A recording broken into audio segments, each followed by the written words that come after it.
जय भीम मित्रों। इतिहास गवाह है कि इस देश में आर्यों के आगमन से पहले बहुजन समाज के राजाओं का शासन हुआ करता था। आर्यों ने इस देश में आकर हमारे बहुजन समाज के राजाओं को छल कपट के तहत अपने षड्यंत्र का शिकार बनाया और उन्हें परास्त करने के बाद अपना राज्य स्थापित कर लिया और भारतीय समाज में जातिवाद का जहर घोल दिया, जिससे हम और आप हमेशा आपस में ही बिखरे रहें, जिसका फायदा वे लोग उठा सकें और भारत में अपना प्रभुत्व स्थापित कर सकें। जिस षड्यंत्र के तहत उन लोगों ने हमारे पूर्वजों को परास्त किया, उस इतिहास को छुपाने के लिए उन्होंने असली इतिहास को दबाकर मनगढ़ंत त्योहार बनाकर तैयार कर दिए, जिससे हम लोग उन त्योहारों में भटके रहें और अपने असली इतिहास को कभी ना जान पाएं। लेकिन मैं दिल से आभार व्यक्त करता हूं उन इतिहासकारों का जिन्होंने आज भी इस इतिहास को जिंदा रखा है। आज की वीडियो में हम एक ऐसे ही त्योहार के झूठ का पर्दाफाश करेंगे जिसे भारत में लोग नवरात्रि के रूप में मनाते हैं।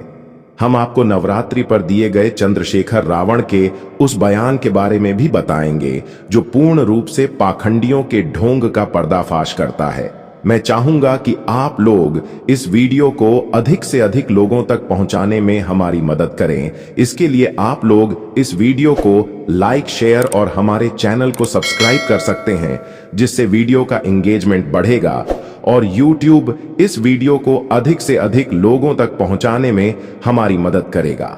तो चलिए वीडियो को स्टार्ट करते हैं। हम आपको चंद्रशेखर आजाद के उस बयान के बारे में बताना शुरू करें। उससे पहले हम आप लोगों को इस त्योहार से जुड़ी कुछ महत्वपूर्ण जानकारी देना चाहेंगे जो पूर्ण रूप से तार्किक और विश्वसनीय है। आर्यों का राजा इंद्र अपनी चालबाजियों से असुर राजाओं को मारकर या पराजित कर आर्यों का राज्य स्थापित करने में लगा हुआ था। असुर राजा इतनी आसानी से हार मानने वाले नहीं थे। मधु, कैटभ, शुंभ निशुंभ तथा महिषासुर आदि अनार्य राजाओं की रियासतों पर जब इन आर्य देवताओं ने अपना राज जमाना चाहा तो इन असुर राजाओं ने इनके विरुद्ध विद्रोह कर दिया। ब्राह्मणी ग्रंथों में इसी विद्रोह को प्रलय का नाम दिया गया। कहा जाता है कि ब्रह्मा की लड़ाई कैटभ से हुई। ब्रह्मा हार कर विष्णु के पास भागे और अपने प्राणों की रक्षा की गुहार लगाई तो विष्णु लड़ने लगे। ब्राह्मणों ने लिखा कि विष्णु और असुरराज कैटभ का यह युद्ध कई वर्षों तक चला और अंत में विष्णु सहित देवता कहे जाने वाले सभी आर्य ब्राह्मणों की हार हुई। आर्य कौम के सभी पुरुष, राजा, महाराजा, गुरु, देवता सभी परास्त हो गए। इन देवताओं में तो ब्रह्मा, विष्णु, इंद्र, वरुण, यम, कुबेर, चंद्र, सूर्य, पवन सभी जान बचाकर भाग चुके थे। कुछ आर्य जान बचाकर वन पर्वत और कंधराओं में जा छिपे तो कुछ आर्यों को असुर मूल निवासियों की दासता स्वीकार करनी पड़ी। तब युद्ध से भागे हुए विष्णु ने षड्यंत्र का सहारा लिया। ऐसा षड्यंत्र जिसमें विष्णु ने अपने पुरुषत्व को ही नीलाम कर किया, बल्कि उसने अपनी पत्नी लक्ष्मी को बुलाया और कहा कि वह असुरों के पास जाकर उन्हें अपने सुंदर रूप, लावण्य और प्रेम जाल में फंसा ले, और लक्ष्मी ने ऐसा ही किया। मधु और कैटभ नाम के असुर राजा विष्णु के युद्ध से प्रसन्न होकर उन्हें वरदान देने के लिए प्रसन्न नहीं हुए थे, बल्कि विष्णु के कहने पर महामाया लक्ष्मी ने भी उन्हें अपने शारीरिक आकर्षण के मोह में डाल रखा था। लक्ष्मी के बहकावे में आकर ही दोनों असुर राजाओं को विष्णु पर रहम आ गया था और उन्होंने विष्णु को वरदान मांगने के लिए कहा। तब छल कपट के माहिर विष्णु ने दोनों की मौत ही मांग ली। फिर क्या था, अवसर पाते ही विष्णु ने उसका गला काट दिया। इसी प्रकार महिषासुर नाम का अनार्य जो चक्रवर्ती राजा था, वर्तमान मैसूर राज्य उसके शासन का केंद्र था, जो आज भी बौद्ध परंपरा का गढ़ है। उदाहरण के लिए सम्राट अशोक के द्वारा शस्त्र त्याग और बौद्ध धम्म ग्रहण की परंपरा दशहरे के दिन आज भी वैसे ही की जाती है जैसे सम्राट अशोक ने की थी। उसने आर्य देवता इंद्र का भी सारा राज्य जीत लिया था और इन आर्यों के रहने वाले स्थान को भी घेर लिया था। कारण यह था कि ये विदेशी आर्य ब्राह्मण इस देश में आते ही यहाँ के मूल निवासी राजाओं के भूखंडों पर अवैध कब्जा करने लगे। ऊपर से अपने ढोंग, पाखंड और आडंबरों का भय दिखाकर अपना दबदबा भी बनाने लगे तथा अपनी श्रेष्ठता का झूठा रोप दिखाकर असुर राजाओं को अपना गुलाम बनाने का पूरा षड्यंत्रकारी अभियान ही शुरू कर दिया। जो कि असुरराज शूरवीरों से सहन नहीं हो सका, जिसका परिणाम यह हुआ कि इंद्र जैसे तथाकथित देवराज भी जान बचाकर भागने को मजबूर हो गए। भागकर ब्रह्मा, विष्णु, महेश के पास गए। फिर इन चारों ने मिलकर वही षड्यंत्र रचा। सबने मिलकर भगवती उमा को तैयार किया। इस पर भगवती ने शिव का त्रिशूल लिया, इंद्र का वज्र, विष्णु का चक्र, ब्रह्मा का कमंडल, यम का फांस, यमराज का खड्ग, अग्नि का धनुष बाण और वरुण का शक्ति आयुध साथ ले लिया। सभी ने सहर्ष अपने शस्त्र भगवती को दे दिए। पाठक समझ सकते हैं कि ये देवता लोग महिषासुर को मारने के लिए कितने बेताब थे कि एक औरत को सुपारी देने के अलावा इनके पास कोई चारा नहीं था, और उस औरत ने भी बदले में इन सभी के हाथ खाली कर दिए। इस युद्ध का वर्णन दुर्गा सप्तशती में इस प्रकार किया गया है कि इतिहास में अभी तक कोई ऐसा युद्ध पढ़ने को नहीं मिला। आश्चर्य होता है कि एक औरत कई कई हजार योद्धाओं को अकेले ही पछाड़ देती है। इससे भी अधिक आश्चर्य इस बात का होता है कि युद्ध के समय इस दुर्गा को बार बार शराब पीते हुए बताया गया है। यह भी लिखा है कि इतनी अधिक शराब पीती थी कि उसकी आंखें लाल हो जाती थीं और वह युद्ध करने के बजाय हंसती रहती थी। बोलते समय उसका मुख शराब के नशे से लाल हो जाता था और वाणी लड़खड़ा जाती थी। युद्ध के मैदान में जो औरत नशे में ठीक से बोल न पाती हो, वह तलवार कैसे चला रही थी? जहां लाशें गिर रही हों, वहां हंसने का क्या मतलब? आप लोग समझ सकते हैं कि दुर्गा ने युद्ध कैसे जीता होगा। पुरुष को जीतने के लिए एक औरत के पास कारगर हथियार क्या हो सकता है? और दुर्गा ने भी उसी हथियार का इस्तेमाल किया। उसके बाद भगवती ने लक्ष्मी का सुंदर श्रृंगार करके अपना मोहक रूप बनाकर नाटकीय अंदाज में महिषासुर के पास गई और अपने लुभावने जाल में फंसाकर महिषासुर को मारने में सफल हो गई। ऐसे ही दो अनार्य चक्रवर्ती राजा शुंभ और निशुंभ थे। बड़ा भाई शुंभ राजा का सिंहासन धारण कर बहुत ही आनंद पूर्वक शासन कर रहा था। उसके राज्य में भी इन आर्य देवताओं ने घुसपैठ की, जिसके दुष्परिणाम स्वरूप हजारों आर्यों को असुर शासन में शासित होना पड़ा था। असुर राज शुंभ का प्रधानमंत्री बहुत ही साहसी और शूरवीर था, जिसका नाम रक्तबिंदु था। उसके सेनापति का नाम धूम्रलोचन था। उसके सेना नायक चंड और मुंड भी बहुत ही वीर और साहसी योद्धा थे। इनके सामने भी आर्यों की सेना छिन्न भिन्न हो गई।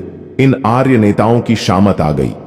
जान बचाकर भागने वाले ब्रह्मा, विष्णु, महेश, इंद्र, रुद्र, चंद्र, सूर्य, वरुण आदि देवता कहे जाने वाले ब्राह्मणों ने एकत्रित होकर मंत्रणा की और एक बार फिर अपनी पत्नियों यानी अंबिका का सहारा लेकर षड्यंत्र रचा, जिसका वर्णन दुर्गा सप्तशती में इस प्रकार किया गया है। युद्ध में परास्त देवताओं ने पार्वती, जो कालिका के नाम से भी जानी जाती है, को मनोहर रूप धारण करने वाली देवी अंबिका को हिमालय पर भेजा।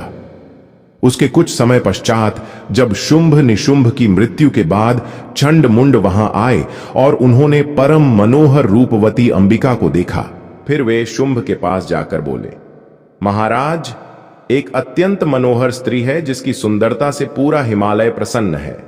वैसा सुंदर रूप कहीं किसी ने भी नहीं देखा होगा। शंभु ने कहा, पता लगाओ वह कौन है और उसे ग्रहण करो। उन्होंने आगे बताया कि स्त्रियों में वह रत्न है। उसका प्रत्येक अंग बहुत ही सुंदर है। वह अपने अंगों की प्रभा से संपूर्ण दिशाओं में प्रकाश कर रही है। वह अभी भी हिमालय पर है, आप उसे क्यों नहीं ग्रहण कर लेते? यह सुनकर शुंभ ने सुग्रीव को दूत बनाकर भेजा और कहा कि तुम उससे इस प्रकार बात करना जिससे वह स्वयं प्रसन्न होकर यहां चली आवे। शंभु की आज्ञानुसार दूत सुग्रीव अंबिका के पास गया और कहा कि हमारे महाराज का कहना है कि हम लोग तुम्हें संसार की स्त्रियों में रत्न मानते हैं, अतः तुम हमारे पास आओ। चंचल कटाक्षों वाली सुंदरी, तुम मेरी और मेरे भाई निशुंभ की पत्नी बन जाओ। दूत की बात सुनकर अंबिका मुस्कुराते हुए बोली, मैं तुम्हारी बातों से सहमत हूं, किंतु मेरी एक शर्त है, जो मुझे जीत लेगा, जो मेरे गरूर को तोड़ देगा, वही मेरा पाणी ग्रहण करेगा। दूत वापस चला गया और अंबिका की शर्त के बारे में बताया। फिर क्या था, शूरवीर शंभु निशुंभ अंबिका के पास आए और उसके आकर्षण में फंस गए और मारे गए। इस पार्वती, दर्गा, काली यानी अंबिका की मदद से इस देश के मूल निवासी शंभ निशुंभ, रक्तबिंदु, धूम्रलोचन, चंड और मुंड असुर राजाओं को मारने में सफल हुए। इतने ही तथ्यों से स्पष्ट है कि हमारे ही पूर्वजों के खिलाफ शराब के नशे में चूर होकर लड़ने वाली औरत हमारी माँ या देवी कैसे हो सकती है। हमें यह भी सोचना चाहिए कि हम उसकी पूजा करें या उसे माँ कहें, इससे वह हमारी पूजा को या हमें बेटा स्वीकार नहीं करेगी। तो ऐसी माँ को अपनी श्रद्धा का पात्र बनाना हमारी मूर्खता के सिवा और क्या हो सकता है। वैसे भी हम मूल निवासियों की रगों में बहने वाला खून इतना घटिया नहीं है कि हम अपनी प्राचीन गरिमा को भुलाकर अपने ही पूर्वजों की हत्यारिन तथा कथित देवियों की आरती उतारें और उनकी पूजा करें। मूल निवासी बहुजन समाज के पास अपना और अपने पूर्वजों के गौरव और स्वाभिमान को बनाए रखने का ख्याल तो होना ही चाहिए। भारतीय साहित्य में एक मां के स्वरूप को जिस प्रकार प्रस्तुत किया जाता है, उसके अनुसार मां कहते ही ममता बरस जाती है।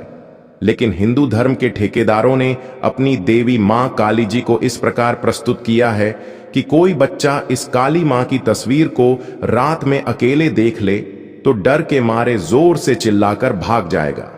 खैर, ये अलग बात मानकर छोड़ दें, लेकिन यह तो सच है कि काली माता ही मदिरा की देवी है।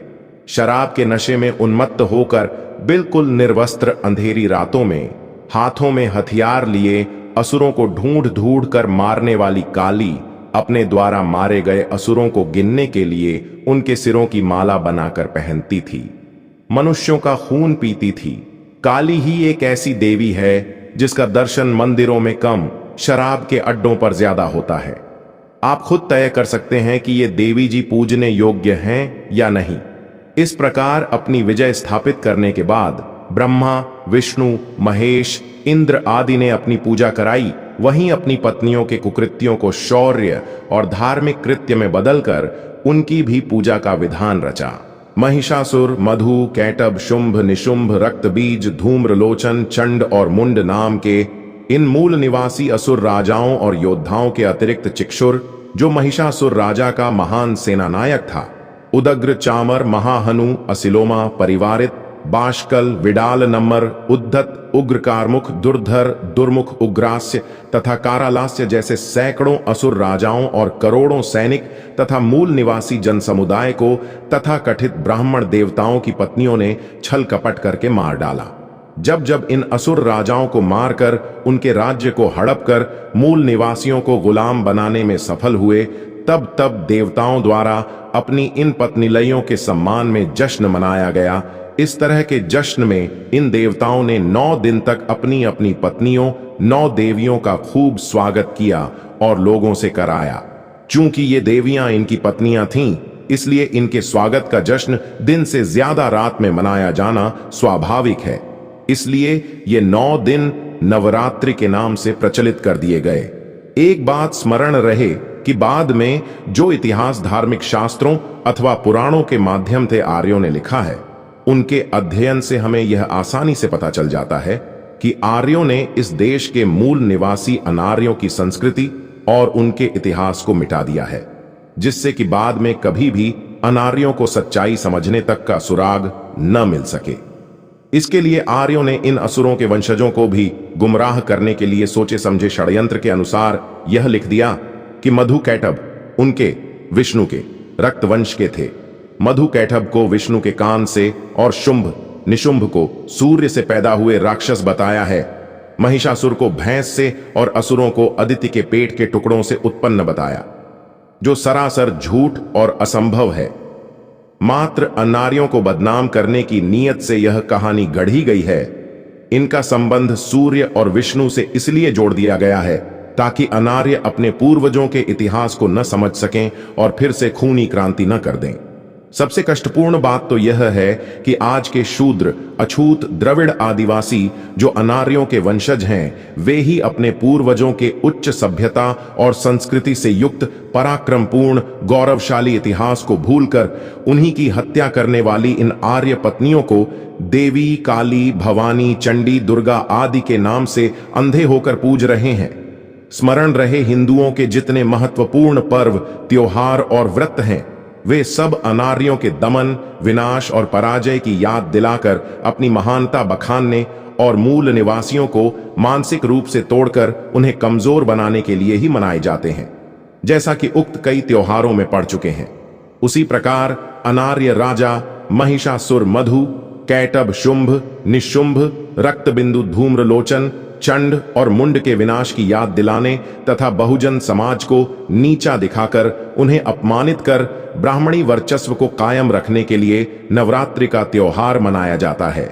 बाबा साहेब ने भी स्पष्ट कहा था कि हिंदू धर्म के जितने भी देवी देवता हैं, सभी हमारे बहुजन समाज के पूर्वजों के हत्यारे हैं। इसलिए अब हमें निर्णय करना होगा कि अपने ही पूर्वजों के हत्या वाले दिनों अर्थात नवरात्रों में व्रत करके हत्यारिन देवियों की पूजा करनी चाहिए अथवा नवरात्रि का परित्याग। सही मायने में भारत के मूल निवासियों को नवरात्रि के ये 9 दिन शोक दिवस के रूप में मनाने चाहिए।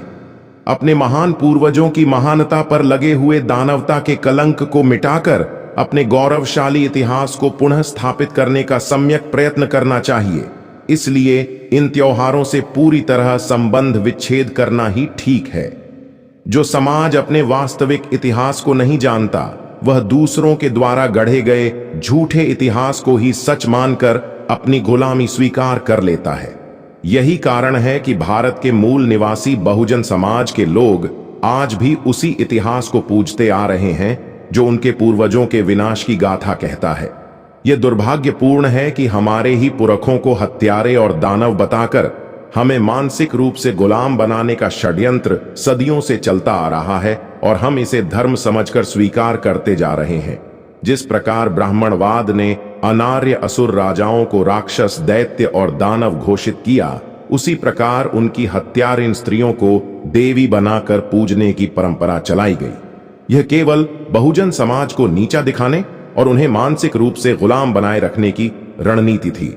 महिषासुर, मधु, कैटभ, शुंभ, निशुंभ, रक्तबिंदु, चंडमुंड, धूम्रलोचन जैसे बहुजन मूल निवासी राजाओं की हत्या को धार्मिक कथा बनाकर पेश किया गया और उन्हीं के वंशजों को यह सिखाया गया कि वे अपने पूर्वजों की हत्यारिन देवियों की पूजा करें। यह अकल्पनीय है कि जो समाज अपने शत्रुओं की पूजा करता है, वह कभी अपने स्वाभिमान को प्राप्त नहीं कर सकता।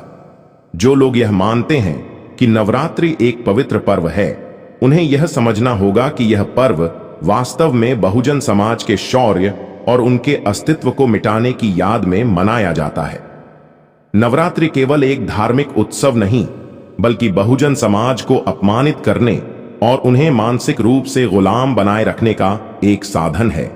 जिस तरह दशहरे को रावण वध का प्रतीक बना दिया गया, उसी तरह नवरात्रि को असुर राजाओं की हत्या के उत्सव के रूप में प्रचारित किया गया। यह सब योजनाबद्ध तरीके से किया गया ताकि बहुजन समाज कभी भी अपने असली इतिहास को न जान सके और हमेशा मानसिक दास्ता में जकड़ा रहे। समस्या केवल इतिहास के साथ छेड़छाड़ की नहीं है, बल्कि यह गुलामी की मानसिकता की भी है। हमें इस बात पर विचार करना चाहिए कि क्या हम अपने पूर्वजों के हथियारों को पूजते रहेंगे या अपने स्वाभिमान को पुनः प्राप्त करने का प्रयास करेंगे।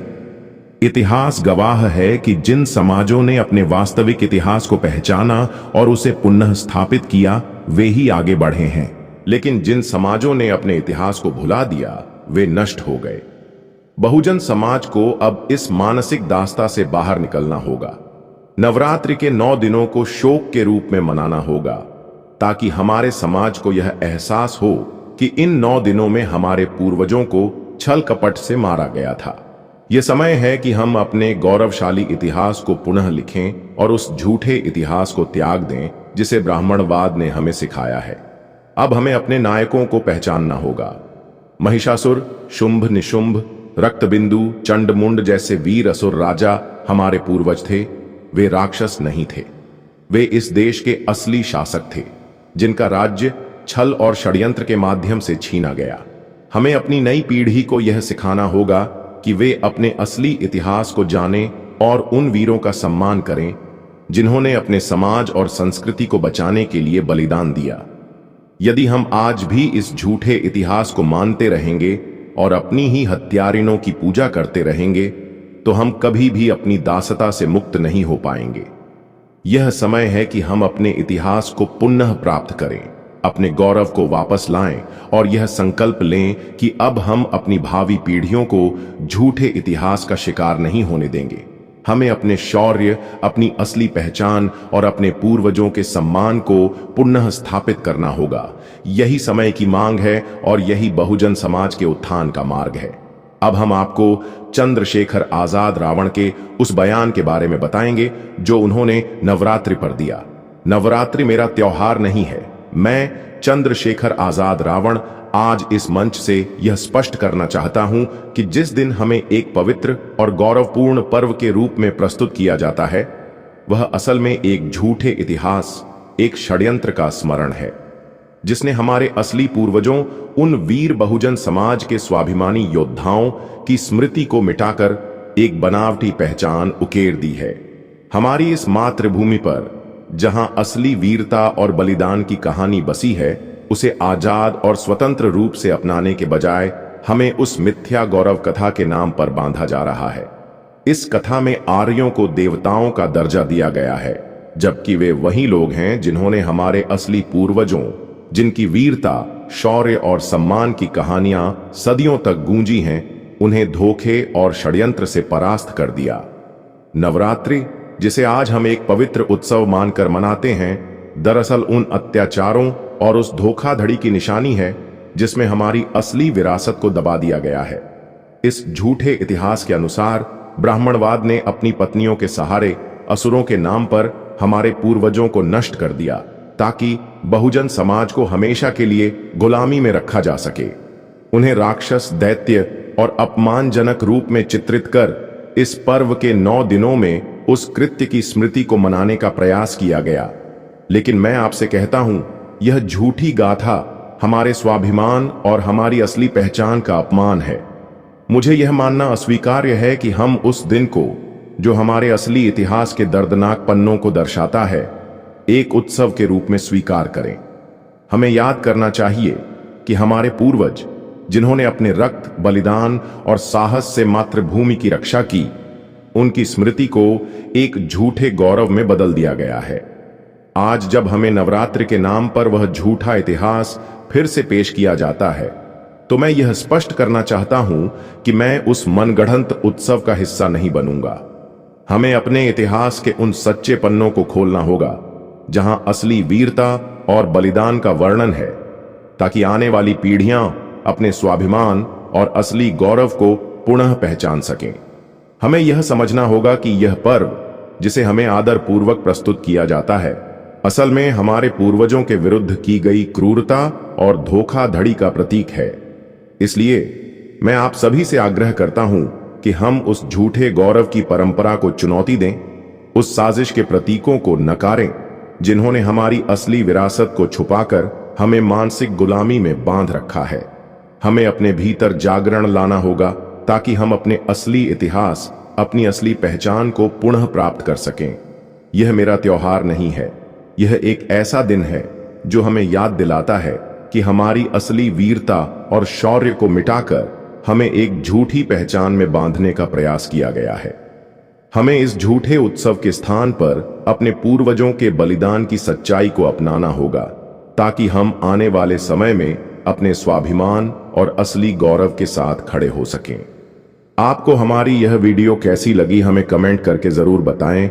हमें आपके कमेंट का इंतजार रहेगा। वीडियो पसंद आई हो तो वीडियो को लाइक, शेयर और हमारे चैनल को सब्सक्राइब कर सकते हैं। वीडियो देखने के लिए तहे दिल से शुक्रिया।